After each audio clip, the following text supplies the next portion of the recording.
ప్రభువైన యేసుక్రీస్తు నామములో మీ అందరికీ నేను శుభాలు తెలియజేస్తున్నాను. ఈరోజు దేవుని యొక్క ప్రవచనం అంటే దేవుని యొక్క వాక్కు. చూడండి బైబిల్ తెలియజేస్తుంది. ఎఫెసీయులకు రాసిన పత్రిక 1వ అధ్యాయము 2వ వచనము, మన తండ్రి అయిన దేవుని నుండి ప్రభువైన యేసుక్రీస్తు నుండి కృపయు సమాధానము కలుగును గాక. బైబిల్ స్పష్టంగా తెలియజేస్తుంది. అపోస్తలుడైన పౌలు గారు తన పత్రికలన్నిటిలో మొదట ఆరంభించేటప్పుడు కృపయు సమాధానము కలుగును గాక.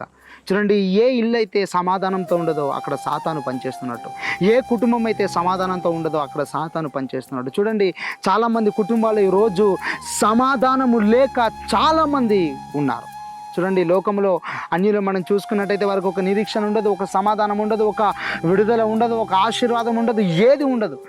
ఒకవేళ వారు యేసుక్రీస్తు ప్రభుని విశ్వసిస్తే వారి హృదయాలు ఇది ఉంటుందేమో, కానీ లేకపోతే మాత్రం సమాధానం ఉండదు. ఈ సమాధానాన్ని ఎన్ని డబ్బులు పెట్టుకున్నా కానీ నువ్వు కొనుక్కోలేవు. నువ్వు దేవుని నమ్ముకున్నావు కాబట్టే ఈరోజు నీ జీవితంలో సమాధానం ఉంది, శాంతి ఉంది. చాలామంది క్రైస్తవుల జీవితాల్లో కూడా ప్రభుని విశ్వసించినా కానీ అనేక మంది కుటుంబాల్లో సమాధానం లేదు, శాంతి లేదు. ఎప్పుడు ఏదో ఒక వేదన, తెలియని బాధ.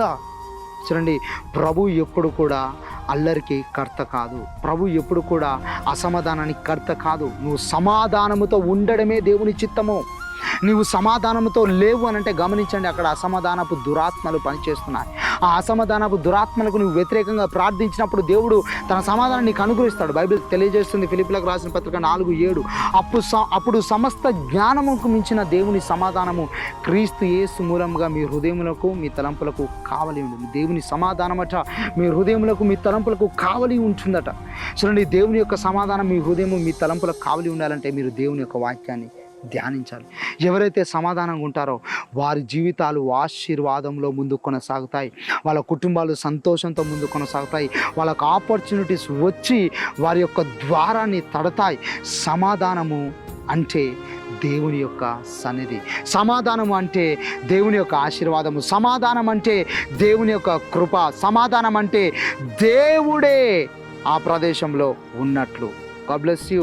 దేవుడు మిమ్మల్ని దీవించినగా. ఒకవేళ మీరు సమాధానంతో ఉన్నారా అయితే మీ కుటుంబము దేవుని యొక్క సన్నిధిలో ఉంది.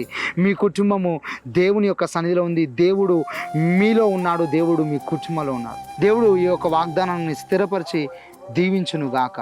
God bless you. దేవుడు మీరు దీవించునుగాక.